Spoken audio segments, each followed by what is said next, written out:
और अब बात एक ऐसी शख्सियत की जो आज हिंदुस्तान की ट्रांसपोर्ट इंडस्ट्री पर राज करते हैं। कौन सोच सकता है कि जो इंसान कभी ट्रांसपोर्ट इंडस्ट्री के बारे में कुछ नहीं जानता होगा, वो आज 4000 ट्रक और 400 बसों का मालिक होगा। लीडर ऑफ ग्लोबल भारत के इस बिजनेस बादशाह का नाम है विजय संकेश्वर, जिनकी वीआरएल लॉजिस्टिक्स कंपनी आज की तारीख में हिंदुस्तान की सबसे बड़ी ट्रांसपोर्ट ब्रांड है। इनकी सक्सेस स्टोरी न सिर्फ दिलचस्प है बल्कि लाखों करोड़ों युवाओं के लिए इंस्पायरिंग भी है। आप भी देखिए प्रिंटिंग प्रेस के बिजनेस से जुड़ा शख्स कैसे बन गया ट्रांसपोर्ट सम्राट।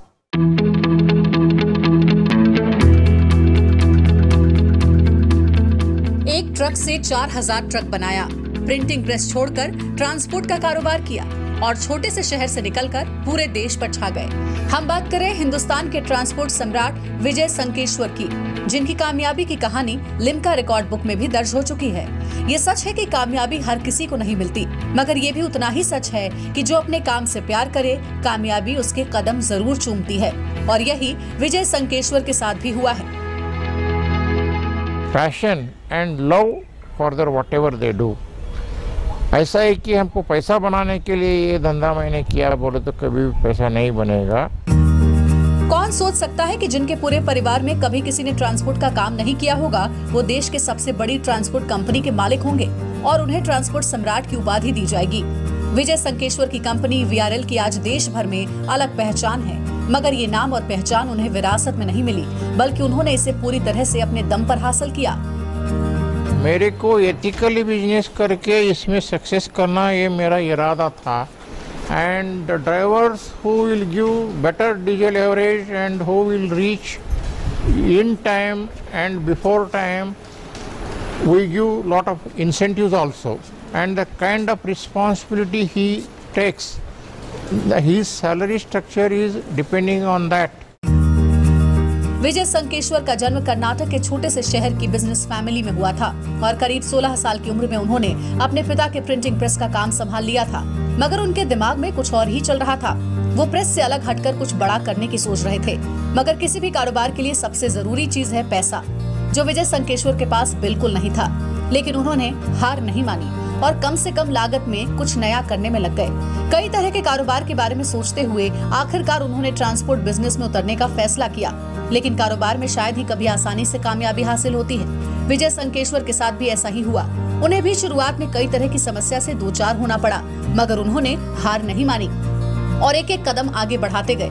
28 साल की उम्र में वो परिवार समेत हुबली पहुंच गए, जहां उन्होंने अपने ट्रांसपोर्ट के कारोबार को आकार देना शुरू किया और फिर यहीं से देश भर में वीआरएल की विजय गाथा लिखनी शुरू हुई। जो भी आप नया धंधा करने वाले हैं, यंग जनरेशन, आपके ऊपर आपको भरोसा पहला चाहिए। किसी का बात नहीं सुनना चाहिए, सबका बात सुनना, उसका ऊपर आप सोच के आप जो निर्धार करेंगे वही फाइनल होगा। विजय संकेश्वर के लिए ट्रांसपोर्ट बिजनेस नया था और उनके पास इसका अनुभव भी नहीं था, मगर कहते हैं ना कि जो अपनी गलतियों से सीखता है वही परफेक्ट बनता है। उन्होंने भी ट्रायल एंड एरर का फॉर्मूला अपनाया और अपनी गलतियों से सीखते हुए सफलता की सीढ़ियां चढ़ते गए। विजय संकेश्वर ने कर्नाटक के हुबली से जो ट्रांसपोर्ट का कारोबार शुरू किया, वो आज हिंदुस्तान के कोने कोने में पहुंच चुका है और आज वो देश के ट्रांसपोर्ट किंग कहे जाते हैं। आज वीआरएल के देश भर में करीब 900 लॉजिस्टिक सेंटर हैं। वीआरएल के पास करीब 4000 ट्रक और 400 से ज्यादा बसें हैं। वीआरएल लॉजिस्टिक्स के अलावा वीआरएल ट्रैवल, वीआरएल मीडिया और कई पेट्रोल पंप भी हैं। साथ ही वीआरएल के वाटर हार्वेस्टिंग प्लांट और देश के कई हिस्सों में अपने गैराज भी हैं। किसी ने शायद ही कभी सोचा हो कि एक ट्रक से शुरुआत करने वाला शख्स कभी 4500 गाड़ियों का मालिक होगा, मगर ये हुआ क्योंकि उन्होंने कारोबार को कभी भी पैसा कमाने का जरिया नहीं माना, बल्कि अपने काम से हमेशा प्यार किया और इस प्यार के बदले उन्होंने न सिर्फ करोड़ों की संपत्ति कमाई, बल्कि लाखों कस्टमर्स का प्यार और भरोसा भी हासिल किया। इन्हीं उपलब्धियों की बदौलत आज विजय संकेश्वर का नाम Limca book of world record में शामिल है। उन्हें उद्योग रत्न अवार्ड और आर्यभट्ट अवार्ड भी हासिल है और पद्मश्री सम्मान से भी नवाजा जा चुका है। देश से दौलत और शोहरत मिली तो विजय संकेश्वर ने भी खुद को देश के लिए ही समर्पित कर दिया।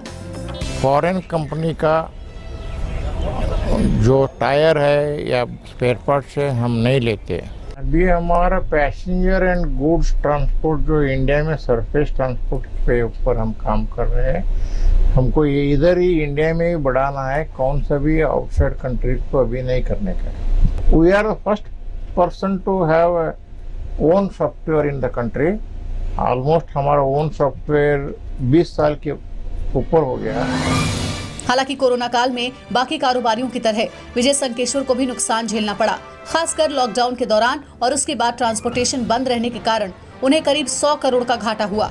मगर अपने हौसले और बेहतर प्लानिंग की बदौलत अपनी कंपनी को काफी हद तक घाटे से उबारने में कामयाब रहे। कोरोना से दुनिया में सबको नुकसान हो गया, हमको भी नुकसान हुआ 100 करोड़ का।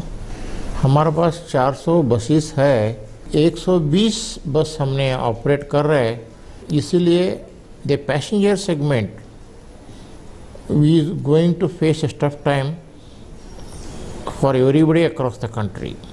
बैग को सैनिटाइज करते हैं, गाड़ी को डेली सैनिटाइज करते हैं। अभी हमारा बस चल रहा है 3 महीने से, डेली कम से कम 4000 लोग उसमें जा रहे हैं।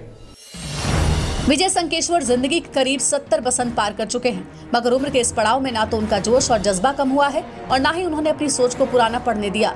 तभी तो पीएम मोदी का डिजिटल इंडिया का आह्वान हो या फिर आत्मनिर्भर भारत का नारा, विजय संकेश्वर वक्त के साथ कदम से कदम मिलाकर आगे बढ़ रहे हैं। और हम टेक्नोलॉजी के लिए बहुत पैसा हम खर्च करते हैं, टेक्नोलॉजी से हमको बहुत पैसा भी बचत होता है। एंड डिजिटलाइजेशन में हमने हाईएस्ट लेवल पे हमने डिजिटलाइजेशन ले गया है। अभी मोदी जी जो हमको सलाह दे रहे हैं ना, हमको कैशलेस ट्रांजैक्शन, हमारा अभी जो गए थे हम वरूर में, हमारा वो कैंटीन में हमारा स्टाफ लोग थंब इम्प्रेशन या कार्ड डाल के वो कुछ खाना खा के आ सकते हैं विदाउट पेइंग द मनी।